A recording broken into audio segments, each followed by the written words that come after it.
नमस्कार, ताल ठोक के देख रहे हैं आप। मैं हूं आपके साथ रोहित सरदाना। देश में पहली बार एक आतंकवादी हमले में आतंकी संगठन आईएसआईएस का हाथ सीधे तौर पर सामने बताया गया। पहली बार यह खुलासा हुआ कि भारत में हो रहे आतंकवादी हमलों के तार पाकिस्तान से कहीं आगे बढ़कर इराक और सीरिया तक पहुंच रहे हैं। पहली बार लखनऊ में आईएसआईएस के एक आतंकवादी को 11 घंटे के बाद एनकाउंटर में मार डाला गया, लेकिन एनकाउंटर के फौरन बाद इस पर राजनीति होने लगी। मध्य प्रदेश में हुए ट्रेन धमाके के तार जोड़ते जोड़ते सुरक्षा एजेंसियां लखनऊ में आईएसआईएस के ठिकाने तक पहुंच गई, जहां आईएसआईएस आतंकी सैफुल्ला के एनकाउंटर के बाद भारी मात्रा में विस्फोटक और आईएसआईएस से जुड़ी सामग्री भी मिल गई। मध्य प्रदेश के सीएम शिवराज सिंह चौहान ने बताया कि आतंकवादियों का संबंध आईएसआईएस से है, तो कांग्रेस ने शिवराज पर सवाल उठाया। कांग्रेस के नेता पीसी चाको ने आतंकियों का संबंध आईएसआईएस से जोड़ने को राजनीति से प्रेरित बता दिया। चाको ने इसके सबूत भी मांगे और बीजेपी पर सांप्रदायिक बंटवारे का आरोप भी लगाया। कांग्रेस ने भले आतंकियों और आईएसआईएस के संबंध पर सबूत मांगकर सुरक्षा एजेंसियों पर सवाल खड़े किए, लेकिन जो आईएसआईएस आतंकी सैफुल्ला एनकाउंटर में मारा गया, उसके पिता ने जता दिया कि उन्हें देश की सुरक्षा एजेंसियों पर पूरा भरोसा है। उन्होंने बेटे के आईएसआईएस से ताल्लुकात के सबूत नहीं मांगे, बल्कि उन्होंने कहा कि उनके बेटे ने देश से गद्दारी की है, इसलिए उसकी लाश नहीं लेंगे।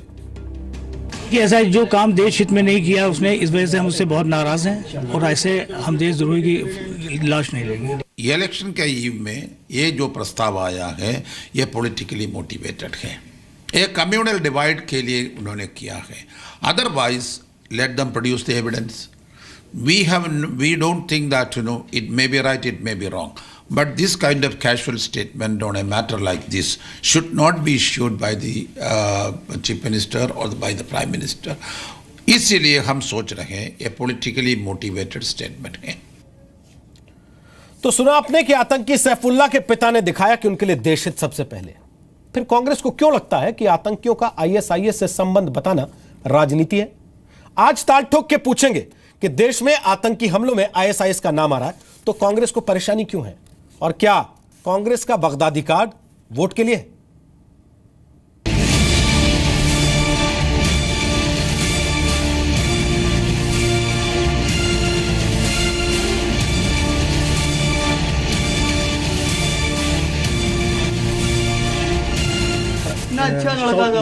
नहीं लेंगे।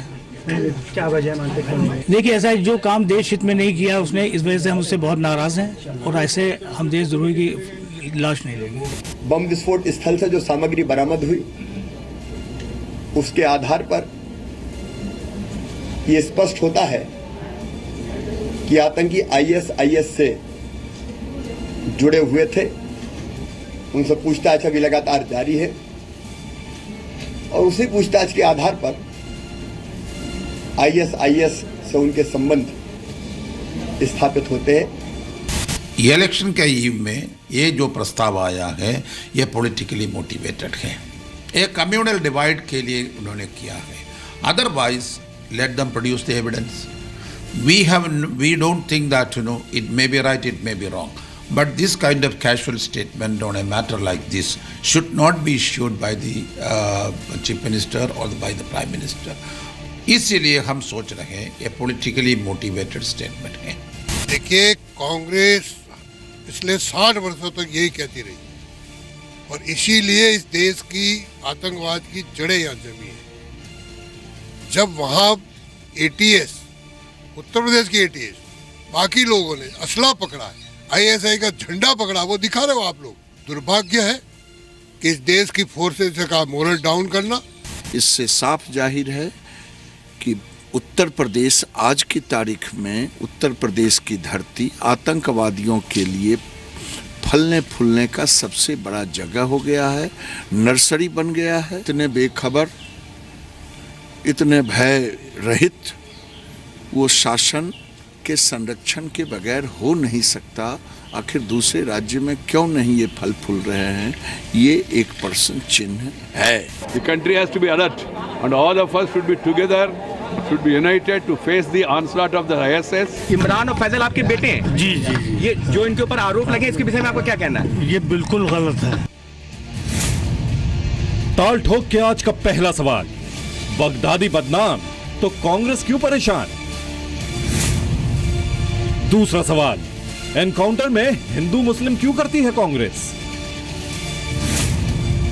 तीसरा सवाल, एनकाउंटर के बाद वोट के लिए बगदादी कार्ड? और ताल ठोक के आज का चौथा सवाल, दुश्मनों के एनकाउंटर पर सबूत वाली सियासत क्यों? तो आपको बता दें कि ताल ठोक के आज बात करने के लिए हमारे साथ कौन कौन खास मेहमान हैं। सुधांशु त्रिवेदी हमारे साथ हैं, वो बीजेपी के राष्ट्रीय प्रवक्ता हैं, गृह मंत्री राजनाथ सिंह के राजनीतिक सलाहकार हैं। आलोक शर्मा हमारे साथ हैं, वो कांग्रेस पार्टी के राष्ट्रीय प्रवक्ता हैं, लंबे समय से एनएसयूआई और यूथ कांग्रेस के साथ जुड़े हुए हैं। मोहम्मद अब्बास हमारे साथ हैं, वो समाजवादी पार्टी के राष्ट्रीय प्रवक्ता हैं, उत्तर प्रदेश के लेबर वेलफेयर मिनिस्ट्री के सलाहकार भी हैं। विक्रम सिंह साहब हमारे साथ हैं, पूर्व आईपीएस हैं, 2007 से 9 के बीच उत्तर प्रदेश के डीजीपी रह चुके हैं। लिम्का बुक ऑफ रिकॉर्ड्स में most highly decorated IPS officer के तौर पर उनका नाम दर्ज है। आप सबका स्वागत है। सबसे पहले मोहम्मद अब्बास, मैं आपसे पूछना चाहता हूं, उत्तर प्रदेश की पुलिस, उत्तर प्रदेश की एटीएस ने कल औपचारिक तौर पर बाकायदे प्रेस रिलीज जारी की, उसमें आतंकवादियों के नाम लिखे, उनके काम बताए, कारण बताए जो ऑपरेशन चल रहा था, और यह भी कहा कि आईएसआईएस का यह खुरासन मॉड्यूल है। क्या आपको यूपी की पुलिस पर, एटीएस पर शक है? आप भी सबूत चाहते हैं?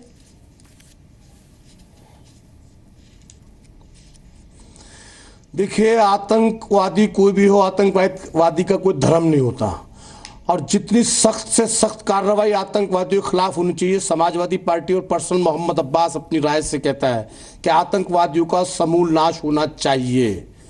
लेकिन बहुत स्पष्ट तौर से जो सैफुल के मामले में आया कि इनके कहीं ना कहीं मध्य प्रदेश से लिंक है। मध्य प्रदेश में ट्रेन का भी मामला सामने आया, तो मध्य प्रदेश में जिस तरह से 11 आतंकवादी पकड़े गए और एक पार्टी विशेष के पकड़े गए, और जिन पार्टियों से रिश्ता था, लेकिन संदेह यहां होता है, बात यहां होती है कि उन 11 आईएसआई एजेंटों को ना तो आतंकवादी बताया जा रहा, और तमाम तरह के इल्जाम और तमाम तरह के सबूत उनमें मिले थे। सबको जोड़ के देखना चाहिए, धर्म के चश्मे से देखो तो सवाल उठेंगे। आतंकवाद की जितनी मजम्मत की जाए, जितनी सख्त कार्रवाई की जाए, उत्तर प्रदेश की पुलिस को पूरी छूट है कि कोई भी आतंकवादी न कहीं पनाह ले सके, और बधाई दी जा रही है। उत्तर प्रदेश की पुलिस ने समय रहते कार्य करके उनके मंसूबों को फेल किया। लेकिन अब चूंकि तार मध्य प्रदेश से जुड़े हैं, ये वही मध्य प्रदेश है जिसकी हाईटेक जेल लकड़ी की चाबियों से खुल जाती है। मध्य प्रदेश में क्या गुल खिल रहा है? मोदी जी के राज्यों में एक ऐसा राम राज्य है कि आतंकवाद की नर्सरी बनने है। बजरंग दल और बीजेपी के कार्यकर्ता कैसे आतंकवादियों के ठिकाने बन रहे हैं? कैसे 11 आईएसआई एजेंटों से क्यों नहीं भारतीय जनता पार्टी के लोग कहते हैं कि जो पकड़े गए लोग हैं वो आतंकवादी हैं?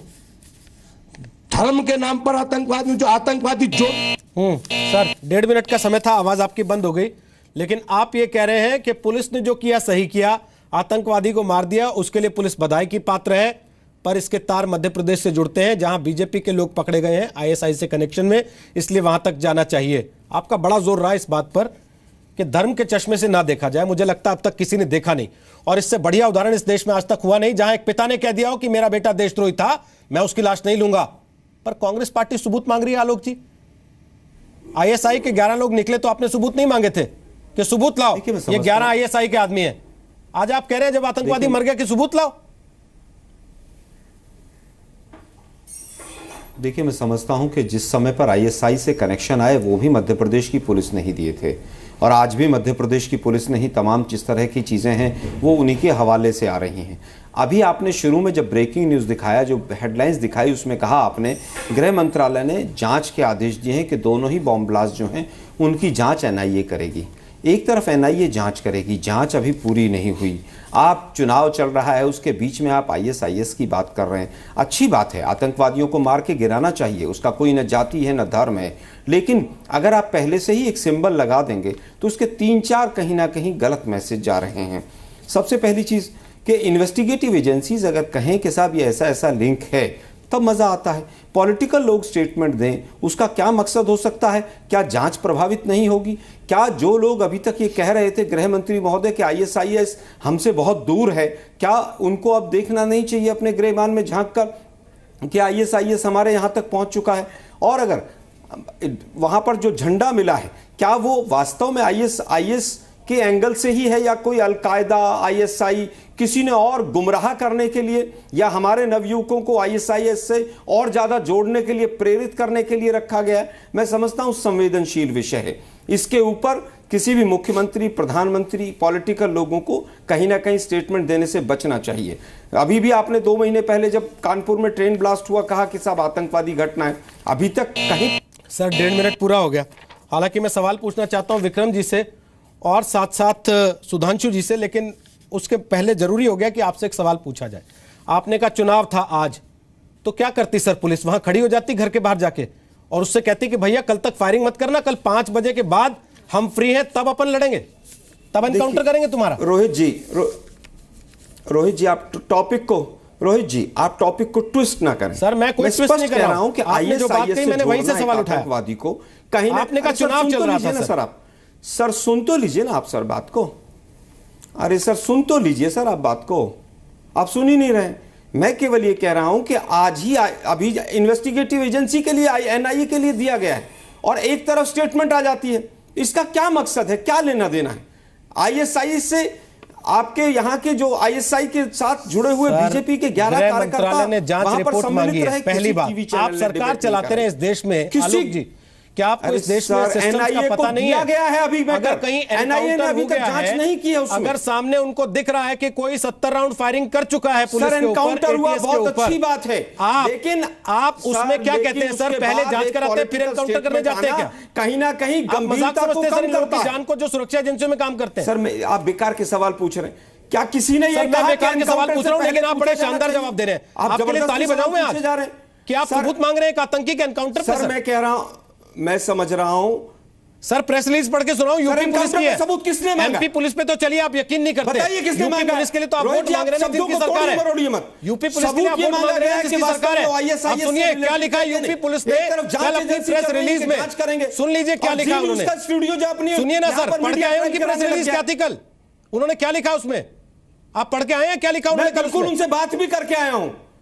तो उन्होंने क्या कहा? हमने अंधेरे में मार दिया, हमें नहीं पता था कौन है। भी आया हूं। उन्होंने क्या कहा? उन्होंने ये नहीं कहा कि भारत में नहीं आया था कि नहीं था। इस पर उन्होंने ये एविडेंस नहीं मांगा है कि वो आतंकवादी था कि नहीं था, और अगर कहीं पर है तो पढ़ के सुनाइए आप।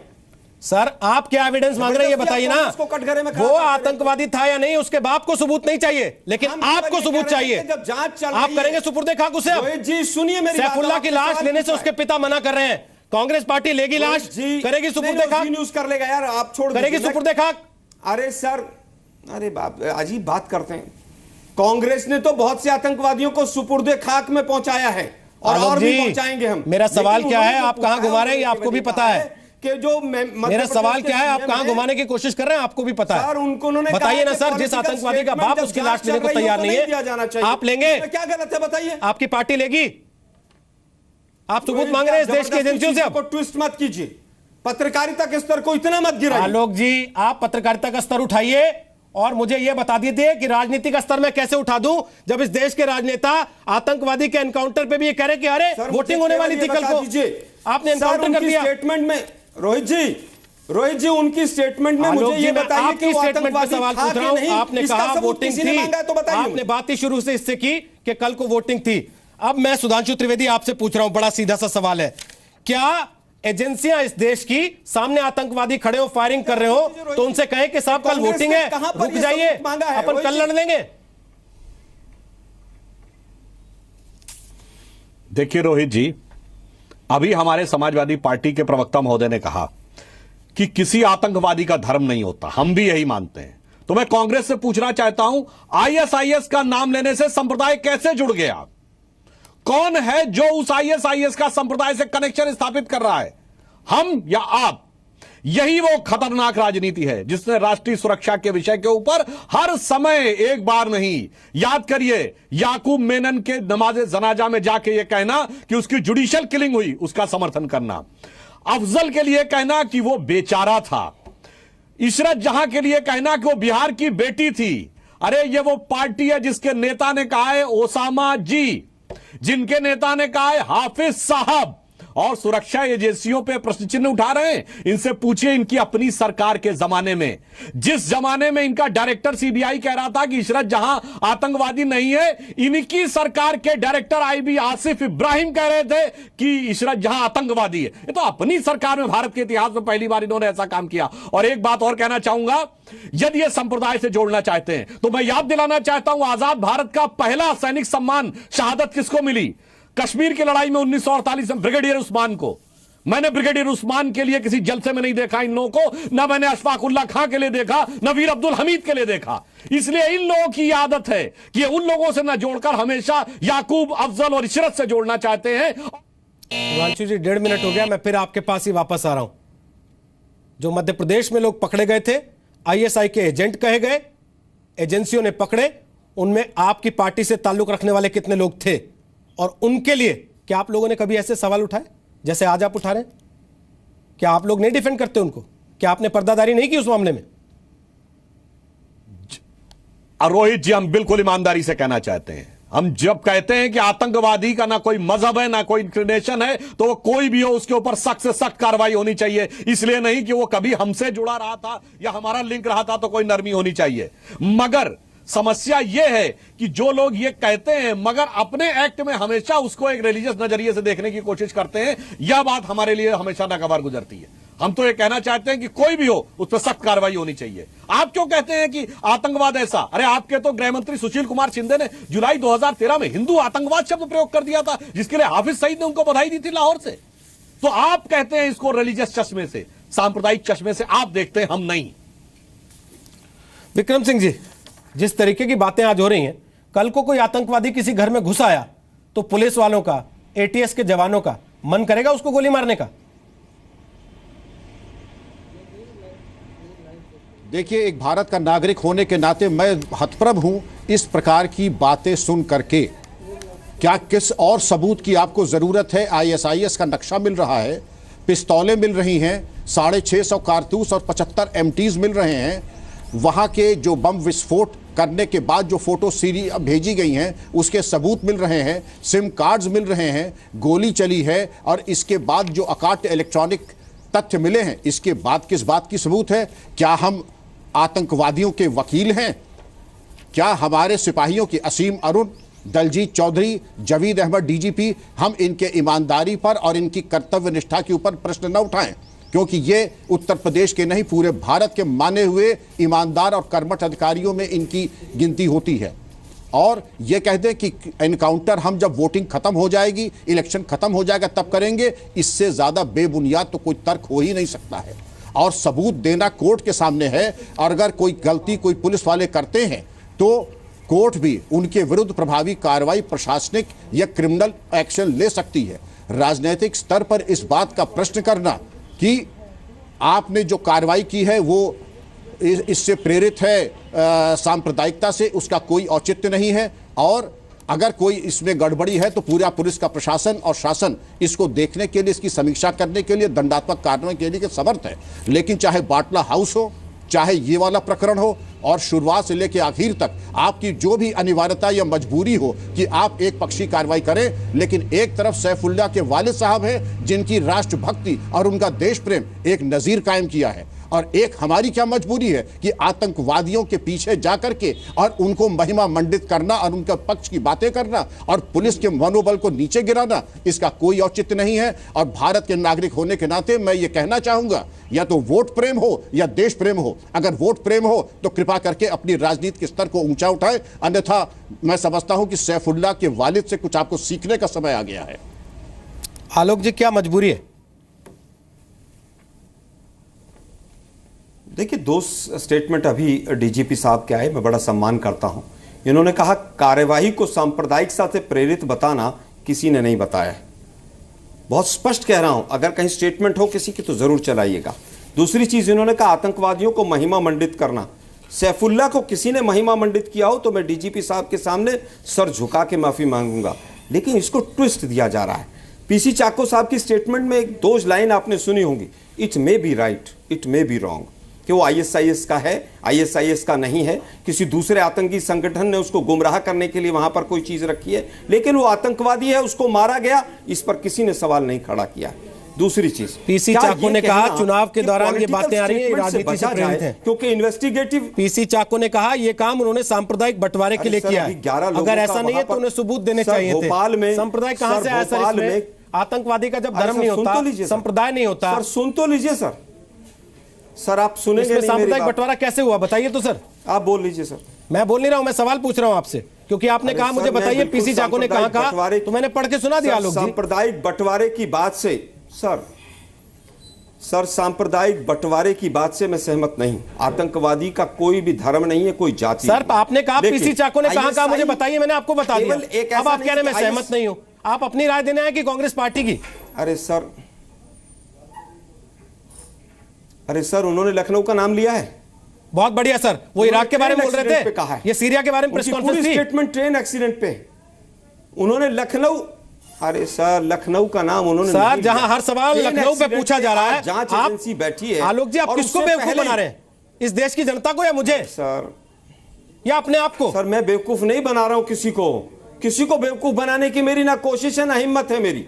आप लोग सब समझदार लोग हैं, लेकिन मुझे केवल यह बता दीजिए, डीजीपी साहब से भी मैं विनम्रता से एक सवाल पूछना चाहता हूं कि जब जांच चल रही है, एनआईए जांच कर रही है, क्या पॉलिटिकल लोगों की बयानबाजी इस तरह से आना ठीक है क्या?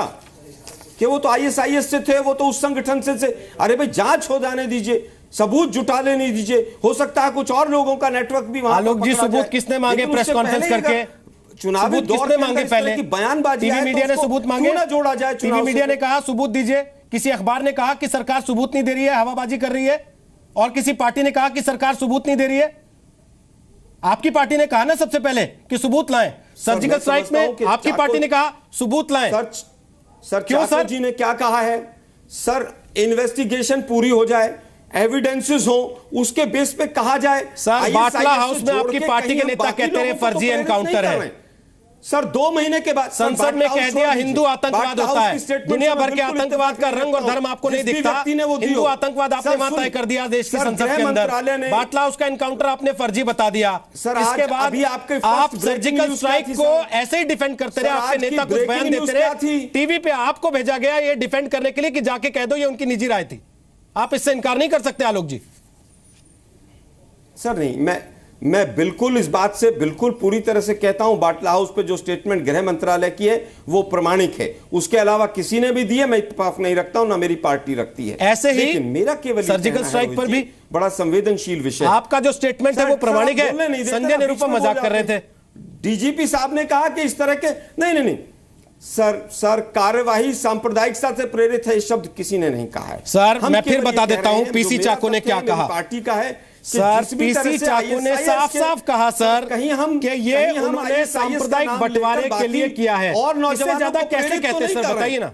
बहुत संवेदनशील विषय है ये। संवेदना तो आपको पीसी चाको को सिखानी चाहिए थी ना आलोक जी, जो आप दिखा रहे हैं यहां पर बैठ के। नहीं, कार्यवाही सांप्रदायिकता से प्रेरित है ऐसा कहीं भाव नहीं सर। कार्यवाही नहीं, मैं फिर कह रहा हूं, आपने कहा ये सांप्रदायिक बंटवारे के लिए उन्होंने किया है। सीधे सीधे तौर पर यह कहा जा रहा है कि ये जो आईएसआईएस का नाम लिया गया, जो एनकाउंटर हुआ, आपने शुरुआत की, चुनाव है कल, आपने चुनाव का शब्द जहां लाया, आपने जता दिया उसमें कि आपकी मंशा क्या है। डीजीपी साहब को आप बार बार क्वेश्चन कर रहे हैं, मैं उन्हीं से आपकी बात करवा देता हूं। कहा गया है इट मे आप सुनना चाहेंगे दोबारा पीसी चाको को? मैं फिर सुनवा दूंगा सर, टाइम जाया होगा, मैं फिर सुनवा दूंगा। चाको जी की स्टेटमेंट में दोबारा चलाइए उसमें। सर सुन लीजिए दोबारा। नहीं सर, पीसी चाको जी सुनिए ना सर, सुनिए, आप कहेंगे तो मैं 1 घंटे की प्रेस कॉन्फ्रेंस सुना दूंगा दोबारा। नहीं कर रहे हैं। इलेक्शन के ईव में ये जो प्रस्ताव आया है ये पॉलिटिकली मोटिवेटेड है, एक कम्युनल डिवाइड के लिए उन्होंने किया है। Otherwise let them produce the evidence. we don't think that it may be right, it may be wrong, but this kind of casual statement on a matter like this should not be issued by the chief minister or by the prime minister. इसीलिए हम सोच रहे हैं ये politically motivated statement है। अब बताइए विक्रम सिंह जी, बार बार वो आपसे सवाल पूछ रहे हैं, पीसी चाको का बयान भी मैंने सुनवा दिया। रोहित जी बोलिए सर। रोहित जी, रोहित जी, चाको साहब बड़े वरिष्ठ नेता है, बड़े ही सम्मान के साथ मैं यही कहूंगा कि चाको साहब ने अपने आप को कॉन्ट्रडिक्ट किया है। I may be right, I may be wrong. If you are not aware of your facts, then you should perhaps wait till the police and the investigating agencies give you the proof. And the right platform is the court of law. And if you are faulting in producing your evidence, you will be absolutely torn into smithers by the court of law. अब मेरा निवेदन ये है, कभी हम ये कहते हैं हमारे नौजवान, कभी हम कहते हैं कि अमुक राजनीतिक दल से संबंधित युवा और अमुक धर्म से संबंधित ये लोग, इसमें यह कहते हैं कि जो भी राष्ट्र विरोधी तत्वों गतिविधियों में शामिल होगा, युवा वयस्क अधेड़ किसी भी धर्म संप्रदाय से होगा, फौज में होगा, पुलिस में होगा, राजनीति में होगा, उसको रौंद दिया जाएगा। अपेक्षा इस बात की है, क्या पुलिस में अभी लोग नहीं पकड़े गए हैं, क्या फौज में नहीं पकड़े गए हैं, तो क्या कहते हैं कि पूरी पुलिस फोर्स जो है गद्दार है, पूरी फौज गद्दार है? ऐसा नहीं है। हर जगह अच्छे लोग भी हैं, ज्यादा संख्या अच्छे लोगों की है, और इक्का दुक्का अगर एक्सेप्शंस पे हैं उनके खिलाफ प्रभावी कार्रवाई कीजिए। उसको हम जाति और धर्म और मजहब के चश्मे से अगर देखेंगे तो हम राष्ट्रहित की बात नहीं कर रहे हैं। और इलेक्शन तो होता ही है, इलेक्शन होगा ही, लेकिन जीरो टॉलरेंस अगर हमको एंटी नेशनल एक्टिविटीज में अगर हमने नहीं दिखाई तो हम अपने कर्तव्य से च्युत हो रहे हैं। मुझे बस केवल इतना ही विनम्र निवेदन करना है। रहमान अब्बास, ऐसे मुद्दों पे भी अब हम वोट बैंक देखेंगे पहले? देखिए, उत्तर प्रदेश या पहले अपने लोगों की जान देखेंगे?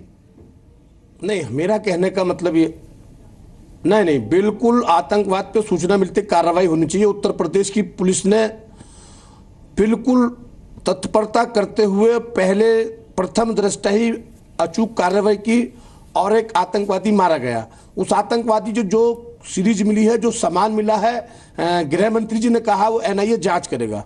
तो कहने का यह है कि बहुत ज्यादा वर्डिक्ट देना कहीं ना कहीं जांच को प्रभावित करेगा। और आज उस पर डिबेट चली, तमाम चैनल पर डिबेट चली, लेकिन थोड़ा सा प्रश्न उठता है कि मध्य प्रदेश की जो आतंकवाद की नर्सरी बन रही है, जब वहां लोग पकड़े जाते हैं, एक पार्टी विशेष के पकड़े जाते हैं, तो छोटी सी खबर बन के उस पर भी चर्चा होनी चाहिए ना। एक कोई चीज होती है बिल्कुल गलत, आतंकवाद के खिलाफ है, लेकिन जब एक पार्टी विशेष, रहमान साहब एक बात बताइए, आतंकवाद के रहमान साहब एक बात बताइए, 700 कार्ट्रिज मिली वहां से, जिसमें से 600 650 कम से कम अनयूज थी, 70 राउंड गोली चल चुकी थी, 8 बंदूकें मिली वहां से, बम बनाने का सामान मिला। सर आप मुझे एक बात बता दीजिए रहमान साहब, आप एक तरफ अपनी पुलिस की पीठ थपथपा रहे हैं, दूसरी तरफ कह रहे हैं एमपी नर्सरी बन गई, एमपी नर्सरी बन गई। सर एमपी से तो लोग पकड़े गए हैं, लेकिन वो सारा सामान जो उसके घर पे कल मिला वो एमपी से लाके तो नहीं डाल दिया गया होगा रातों रात? कल वो भी कुछ कर ही रहा होगा वहां पे। सूचना दी है, सब सामान ये सब एमपी से आया हुआ है, सब ये तो करते ही उसको 2-3 महीने में उसे धर दबोचा हमने। लेकिन मध्य प्रदेश में जिस तरह का देश चल रहा है, वहां लकड़ी की चाबियों से हाईटेक जेल खुल जाती है। सर मैं एक काम करता हूं, आप लोग केवल लोग लकड़ी की चाबी, पहली बार हमें राजनेता केवल कि लकड़ी की चाबी से भी जेल के ताले। सर राजनेता केवल मजाक उड़ाना जानते हैं, ऐसी परिस्थिति में भूल जाते हैं उन लोगों को जो अपनी जान जोखिम में डाल के खड़े रहते हैं आतंकवादियों की गोलियों के सामने। सर सुनिए, दलजीत चौधरी की प्रेस कॉन्फ्रेंस आ रही है, सुनिए एडीजी लॉ एंड ऑर्डर क्या बता रहे हैं, सुनिए, उसके बाद सवाल पूछेगा उनसे।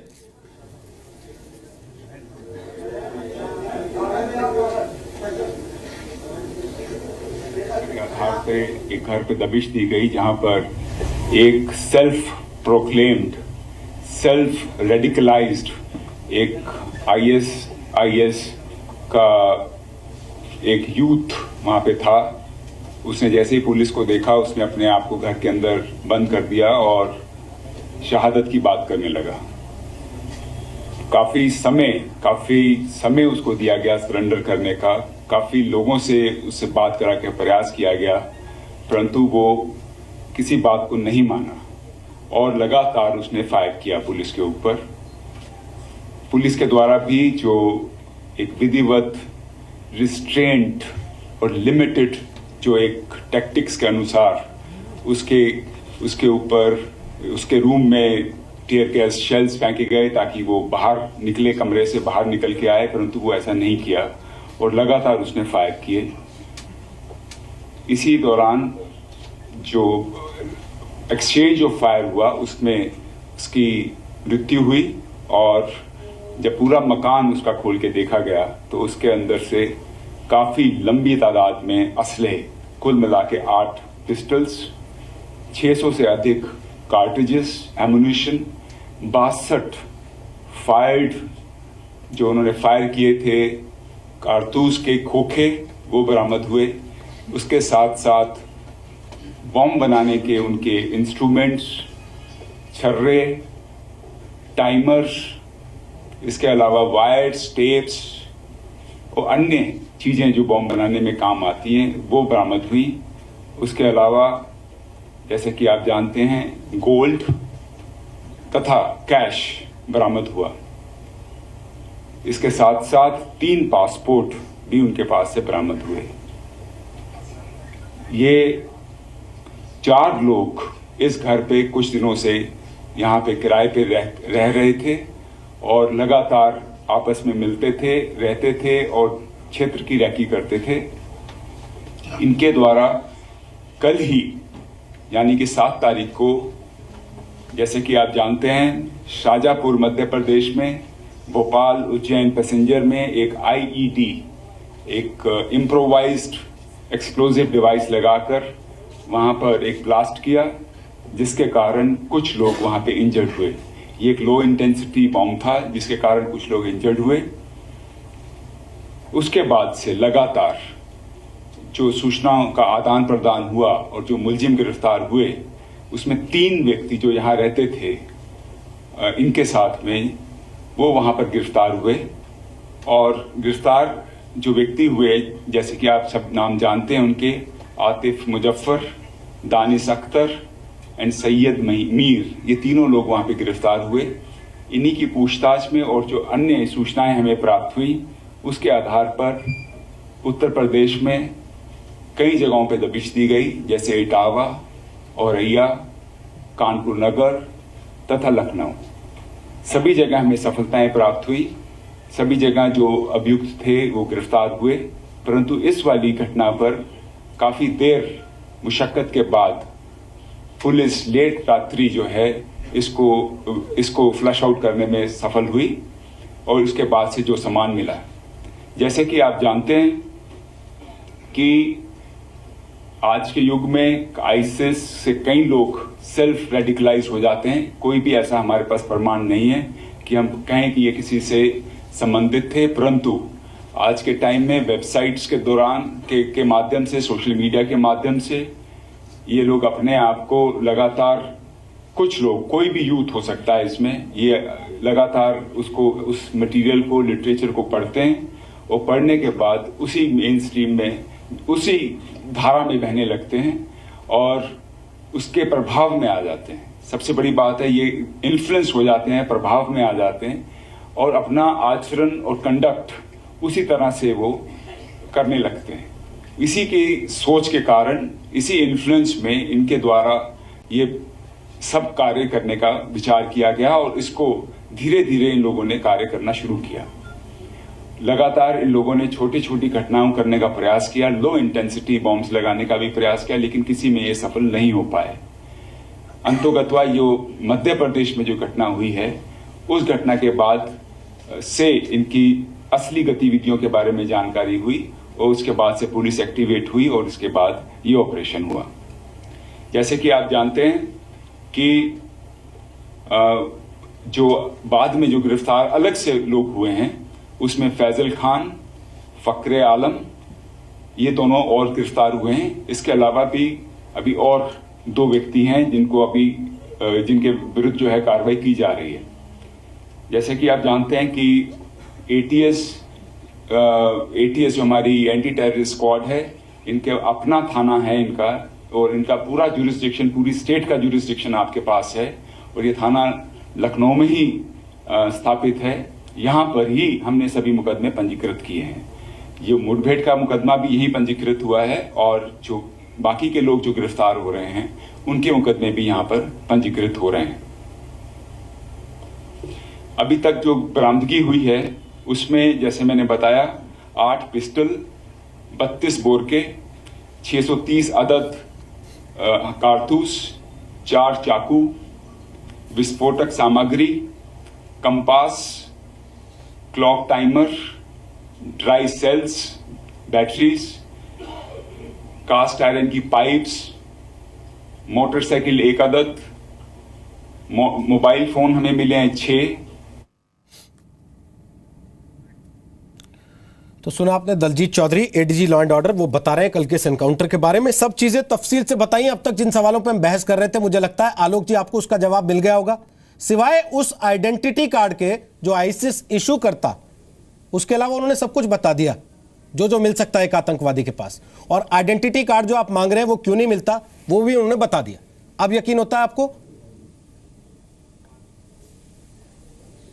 देखिए, समझता हूं किसी ने आइडेंटिटी कार्ड नहीं मांगा है। रोहित जी, आप किस तरह की पत्रकारिता कर रहे हैं? क्या मैंने आइडेंटिटी कार्ड मांगा है या किसी और ने मांगा? अभी भी उन्होंने कहा कि किस संगठन से वो जुड़े हुए हैं, इसका अभी तक कोई भी पुख्ता प्रमाण नहीं मिला है। उन्होंने कहा लिटरेचर से इन्फ्लुएंस होकर इस तरह के लोग आप जिस देश के निवासी हैं लगे, लेकिन वो देश आतंकवाद के ऐसे खतरे से जूझ रहा है कहा कि वो आतंकवादी नहीं है, जिसका दर्द किसी ने नहीं कहा कि झेल उनको रही क्यों मारा है। गया। आप अगर आज भी डिनायल मोड में रहना चाहते हैं और इस देश के लोगों को बरगलाना चाहते हैं तो आप करते रहिए। 3 साल में आतंकवाद बढ़ा करते रहिए सर, नहीं हुआ है। करते रहिए सर, कोई दिक्कत नहीं है। सरकार से करते रहिए। अगर आपको वोट इससे मिलता है सर, लीजिए। आपको वोट अगर इससे मिलता है तो बोल के लीजिए कि हमको तो ऐसे मिलेगा। मैं 5 शब्द पढ़ता हूं। आलोक जी, मैंने पूरी प्रेस कॉन्फ्रेंस आपको लाइव सुनवा दी, उसके बाद भी आप कह रहे हैं मैंने आइडेंटिटी कार्ड नहीं मांगा था, पर मैं सबूत मांग रहा हूं। वो गोलियां आपको सबूत नहीं लगती, वो बम बनाने का सामान आपको सबूत नहीं लगता, वो नक्शे आपको सबूत नहीं लगते, वो सारी तैयारी आपको सबूत नहीं लगती। लेकिन आप अगर आइडेंटिटी कार्ड की बात करेंगे तो मुझे भी सबूत नहीं देता सर, क्या बयान पढ़ देता कर रहे हैं वो गलत है। अरे आलोक जी, किस कोर्ट ने कहा? उनको असीमानंद के साथ 3 लोग जो थे उनको कहा कि हाँ सर सुन लीजिए ना, ये भी है। अब 7 इस पक्ष को भी देखिए। अब आप 7 पे आ गए सर, अभी तक आप उस पर केंद्रित रहते थे, अब आप 7 पे आ गए। अब सुन लीजिए सुधांशु जी का जवाब। बोलिए सुधांशु जी। किसी ने आइडेंटिटी कार्ड नहीं मांगा, लेकिन पीसी चाको ने क्या मांगा था? आप समझा दीजिए देश को क्या मांगा था पीसी चाको ने। सबूत क्या चाहिए था उनको? बगदादी का स्टेटमेंट लाके देते आपको, जुड़े हुए हैं कि बगदादी का इंटरव्यू चाहिए आपको, वो बताया कि हाँ हमारा खास आदमी था, इंडिया हेड था, मारा गया लखनऊ में रात को 3 बजे। रोहित जी, रात को 3 बजे एनकाउंटर समाप्त हुआ। पुलिस ने भी, एटीएस ने भी लगभग 20 घंटे लिए कि उसके ऊपर बयान दिया जाए। सर आप सो गए थे, हम जाग रहे थे। एटीएस ने, पुलिस ने, सारे जवानों ने रात को इंटरव्यू दे दिए थे। ये ताजा प्रेस कॉन्फ्रेंस थी इसलिए दिखाई आपको। मुझसे तो पूछ लिया जाए। मिस कर गए होंगे सर, रात में भी उन्होंने सारे सवालों के जवाब दिए थे। अब बोलिए सुधांशु जी। सर वो प्रेस कॉन्फ्रेंस, पुलिस भी इतनी संवेदनशील है कि उन्होंने सारे सबूत, सारी चीजें होने के बाद अपना वक्तव्य दिया। सारी तस्वीरें सुबह से टीवी पर चल रही हैं। आलोक जी कहां है आप? कौन से जमाने में? बोलिए सुधांशु। आलोक जी को जो दुष्कर और कठिन कार्य सौंपा गया है वो मैं समझ सकता हूं, क्योंकि इनकी पार्टी की फितरत ऐसी है कि उसे डिफेंड करना बड़ा मुश्किल है। अभी अभी एडीजी ने जो कुछ अपनी प्रेस कॉन्फ्रेंस में कहा, स्पष्ट रूप से वो कह रहे हैं self proclaimed, self radicalise ISIS का एक्टिविस्ट। अब इसके बाद भी यदि आपको कुछ और प्रमाण की आवश्यकता है तो इसे मैं आपका पूर्वाग्रह और दुराग्रह के अतिरिक्त और कुछ नहीं कह सकता। आलोक जी, और आपकी पार्टी तो वो है जिसमें आपकी अपनी सरकार में बटाला हाउस इनकाउंटर को आपकी सरकार और आपकी दिल्ली पुलिस कहती थी कि वो आतंकवादी थे, मगर आपकी अध्यक्षा की आंखों में 11 लोग अभी आईएसआई के एजेंट वहां पर बीजेपी की सरकार लाहौर के मगर सुधांशु जी डिस्टर्ब मत करिए भाई, आप बोल रहे थे तो सुधांशु हाउस में पहुंच जाएंगे। आलोक जी, 15 दिन आलोक जी, आलोक जी, दिग्विजय सिंह ने जाकर सुधांशु जी में ये कहा, सुधांशु जी 1 मिनट के लिए निकाला गया। सुधांशु जी 1 मिनट, गजब है भाई। प्लीज सुधांशु जी, बयानबाजी की बात कर रहे हैं। सुधांशु जी 1 मिनट। और बयानबाजी इस देश की जनता ने बहुत देखी है सर। गृह मंत्री लगातार कहते रहे आईएसआईएस तो इस देश में हो ही नहीं सकता, इस देश का कोई आदमी आईएसआईएस का हिस्सा हो नहीं सकता। लखनऊ में आज आप खुद बता रहे हैं कि वो हेडक्वार्टर चला रहा था बैठ के, उसने इतना असला खड़ा कर लिया था सर। बिल्कुल, अब मैं इसका जवाब देता हूं। इसका मतलब हम फेल थे, हमें पता ही नहीं हमारे देश में क्या हो रहा है। नहीं, मैं बता रहा हूं पूरी तरह से सरकार की इंटेलिजेंस एजेंसी नाकाम है, तथ्यपरक उसको छुपाने के लिए कांग्रेस को कटघरे में खड़ा कर दो। भाई जवाब देने दीजिए। आलोक जी सुन लीजिए जवाब। बोलिए सुधांशु। देखिए, गृह मंत्री ने जो बोला था पूरी तरह तथ्यपरक संवेदनशीलता के साथ बोला था कि दुनिया के तमाम देशों में जितने भी यूथ आईएसआईएस के संपर्क में आए हैं, भारत में अभी तक आईएसआईएस का कोई भी प्रभाव प्रभावी ढंग से नहीं दिखा है। अब मैं कहना चाहता हूं, यदि यह कोई संकेत दिखता है तो हम सबकी जिम्मेदारी है कि आईएसआईएस को क्यों किसी संप्रदाय के साथ कनेक्ट किया जाए। हमें तो यह कहना चाहिए कि आतंकवादी है, जैसे दुनिया के हर देश में कहा जा रहा है। ऑस्ट्रेलिया हो, जर्मनी हो, ब्रिटेन हो, फ्रांस हो, चाइना हो, रशिया हो, अमेरिका हो, यहीं पर क्यों सियासत की जा रही है। हमें कहना चाहिए कि आईएसआईएस हमारे यूथ कनाडा भी है, कनाडा भूल गए। बरकरार नहीं पाएगा। मगर अफसोस है कि आप ये जवाब तो इसका उल्टा देने लगते हैं। और एक बार, पहली बार की बात है, अरे हमेशा आतंकवादी को लेकर इसका मतलब इंटेलिजेंस एजेंसीज फेल है। आप ये क्यों नहीं मानते? आतंकवादी थी या नहीं थी? इशरत जहां बिहार की बेटी कैसे हो गई ये बताइए। अरे क्या सहानुभूति है इसमें? आतंकवादी है, उसको मार्केट गिरा देना चाहिए। कोई सहानुभूति नहीं होता है। लेकिन मध्य प्रदेश, अगर आप बिना के मुख्यमंत्री का बयान भी आप प्रेस कॉन्फ्रेंस के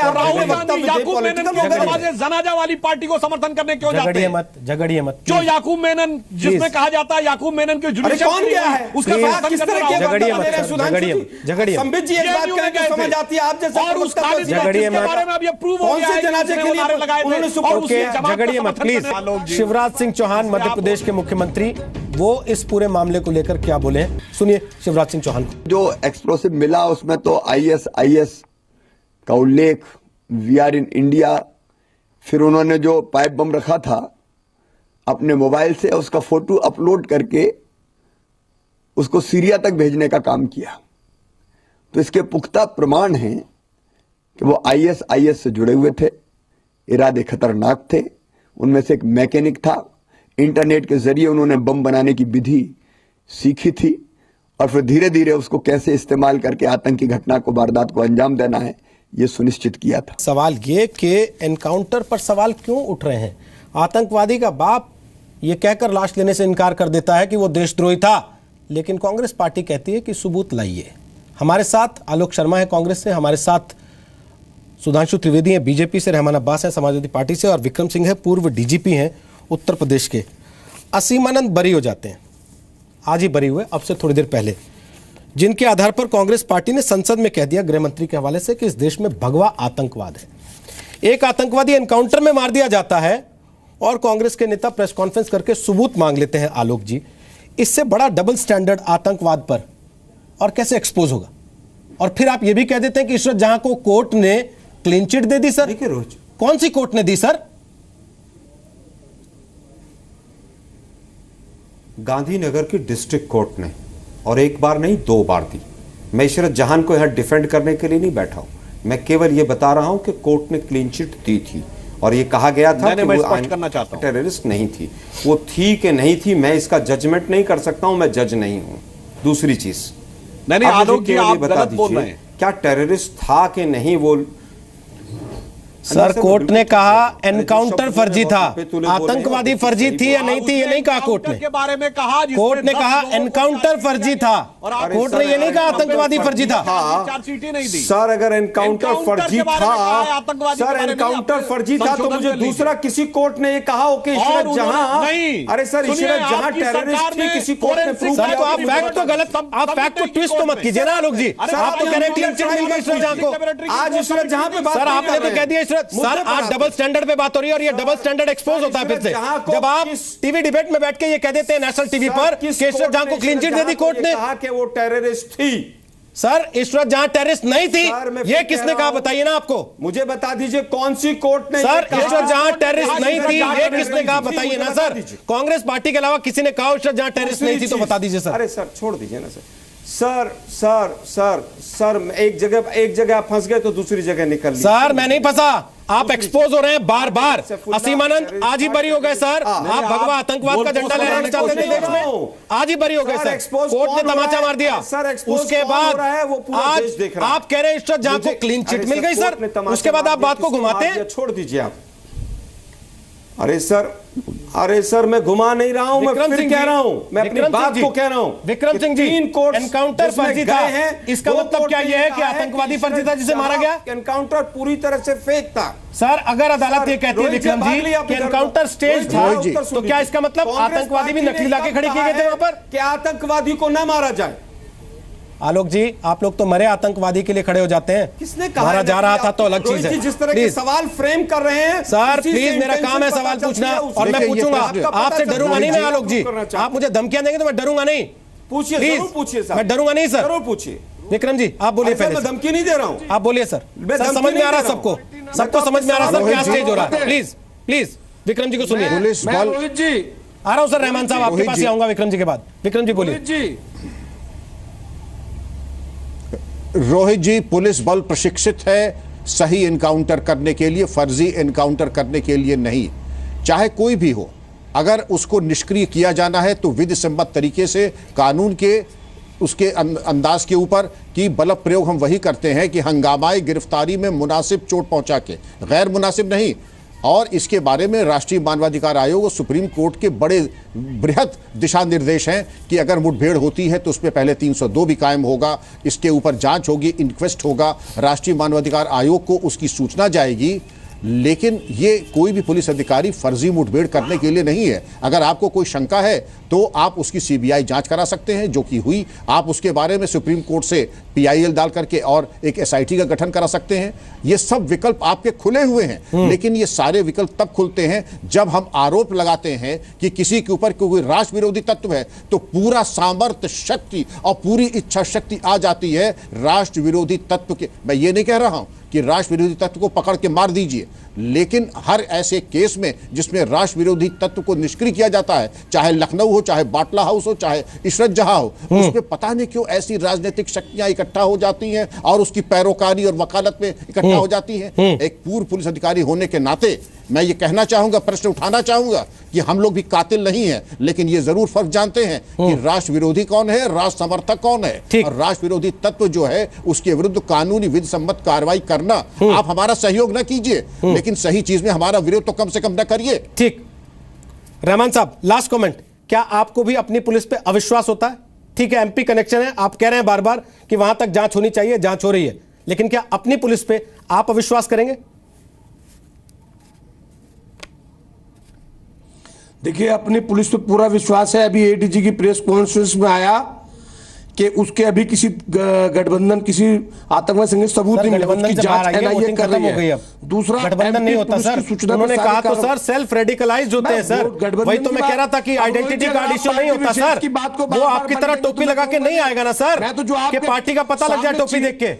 आपके चैनल की स्क्रीन पर चल रहा है, उसे पढ़ के बोल रहा हूं। हाँ सर, चल रहा है, साथ साथ ये भी चल रहा है। अगली लाइन भी पढ़िए, अगली लाइन भी पढ़िए, सेल्फ रेडिकलाइज्ड। आपको तो मुझसे ज्यादा पढ़ा होना चाहिए इस मामले में। उसने किस समय पे कौन सी सेल्फ रेडिकलाइज्ड, उसके पास से आईएसआईएस का साहित्य मिला, उसके लैपटॉप में आईएसआईएस के इंटरनेट लिंक्स मिले, और इससे ज्यादा क्या सबूत चाहिए आपको? मैंने सिर्फ इतनी बात बताई है कि एमपी पुलिस ने दी जानकारी, एमपी पुलिस ने सूचना दी, हमारी पुलिस ने कार्रवाई कर दी, एक्शन कर दिया। 10 होते 10 मार जाते, 11 जो आईएस एजेंट के पत्ते एमपी पुलिस ने कह दिया, आपकी पुलिस ने अंधों की तरह गोली चला दी जाके, है ना, बिना भरोसा किए उन पे कुछ भी कहेंगे ये लोग कराएंगे जाके। एमपी पुलिस के हार के शार्प शूटर है क्या आपके पुलिस वाले, जो गायत्री प्रजापति को नहीं ढूंढ पाते 20 दिन में, लेकिन आतंकवादी को मार देते हैं रातों रात जाके? रोहित जी यार, इतना एग्रेसिव क्यों है सर? मुझे गुस्सा आता है आप लोगों की ऐसी बातों पे, जब आप डबल स्टैंडर्ड दिखाते हैं देश की सुरक्षा के मामले में भी।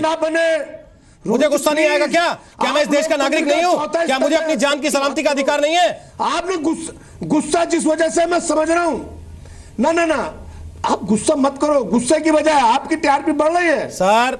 आप टीआरपी के चक्कर में फंसे रहिए रहमान साहब, टीआरपी के चक्कर में मत पड़िए सर। टीआरपी हम लोग देख लेंगे अपने आप। अगर हम टीआरपी के लिए कर रहे होते ना सर, तो और बहुत सारी चीजें कर सकते थे जो नहीं करते। आप इस बात को नहीं समझ पाएंगे, अभी शुरू हुए, समझिए इस चीज को। आप बात को घुमा रहे हैं। आप ये कह रहे हैं कि उसके संबंध नहीं थे किसी के साथ, लेकिन सेल्फ रेडिकलाइजेशन क्या होता है इस पे आप गोल कर जा रहे हैं तुरंत। आपकी पट्टी चले है सर, पट्टी अगली भी चल रही है, उसके आगे भी पढ़िए। आप पट्टी पढ़िए। अब मैं जा रहा हूं मनीष के पास, वो आपको पट्टी पढ़ाएंगे। मनीष, पिछले 1 घंटे से आप मेरे साथ हैं, मैं आपसे सवाल नहीं ले पाया, माफी चाहता हूं। आप कल से इस पूरे मामले को कवर कर रहे हैं। सरकार ये इस देश की कहती रही कि हमारे यहां आईएसआईएस का कोई लिंक नहीं होता, और अचानक एक दिन हमारी देश की सरकार और पुलिस कहती है कि हमने आईएसआईएस का एक आतंकवादी मार गिराया। पहले की बात को सच माने या आपकी बात को सच माने? और आईएसआईएस आइडेंटिटी कार्ड देता है क्या, ये भी बता दीजिए इन लोगों को। देखिए, गृहमंत्री राजनाथ सिंह भले इसको लेकर के कई उन्होंने राजनीतिक बयान दिया है, लेकिन अगर आप डेटा पे जाएं तो इससे पहले 52 आईएसआईएस के जो सस्पेक्ट्स हैं उसको एनआईए ने और अलग अलग पुलिस ने अरेस्ट किया है। संख्या बहुत ज़्यादा है। दूसरी बड़ी बात कि जाहिर है कि आईएसआईएस कोई आईडी कार्ड नहीं देगा, क्योंकि वो एक इंटरनेट पर वो एक टेलीग्राम या व्हाट्सएप पे ग्रुप तैयार करते हैं जिसमें वो मोटिवेट करते हैं, जिहादी बनाते हैं, बम बनाने के तरीके सिखाते हैं और ये कहते हैं कि जाकर के धमाके कर दो, किसी तरीके का हमला कर दो, जैसा हमने देखा कि मध्य प्रदेश में कल हुआ था। तो जाहिर है कि अभी कोई ऑन रिकॉर्ड ये नहीं बोल सकता कि ये इनका एसोसिएशन इस लेवल का था, लेकिन जो मेरे एजेंसीज से बात हो रही है, जो हम इंटेलिजेंस एजेंसीज IB हैं, अलग अलग स्टेट की जो एजेंसीज हैं, उनका कहना है कि पिछले 1.5-2 महीने से इस ग्रुप पर नज़र रख रहे थे। उनको मालूम था कि वो धमाके करने वाले हैं, कोई बड़ी आतंकी साजिश करने वाले हैं, उनके खिलाफ और एविडेंस इकट्ठा करने की तैयारी हो रही थी, लेकिन ऐन वक्त पे इन्होंने मध्य प्रदेश में धमाके कर दिए और ये लगा कहीं ऐसा ना हो कि इससे बड़ा वो कोई बड़ी कार्रवाई कर दें, इसलिए फैसला लिया गया कि इनको तुरंत गिरफ्तार करना है। बहुत बहुत शुक्रिया मनीष, और बहुत बहुत शुक्रिया आप सबका भी आज ताल ठोके का हिस्सा बनने के लिए। हम केवल इतना कहना चाहते हैं, TRP ये सब चीज़ें बहुत छोटी हैं, ये देश बहुत बड़ा है, इस देश के लोगों की जान की कीमत बहुत बड़ी है और इस देश की एकता, अखंडता और सुरक्षा बहुत बड़ी चीज़ है। राजनीतिक पार्टियों को अपने वोट बैंक के चक्कर में सर्जिकल स्ट्राइक के टाइम, आतंकवाद से लड़ते टाइम कम से कम उन चीज़ों को दांव पे नहीं लगाना चाहिए। बहुत बहुत शुक्रिया आप सबका।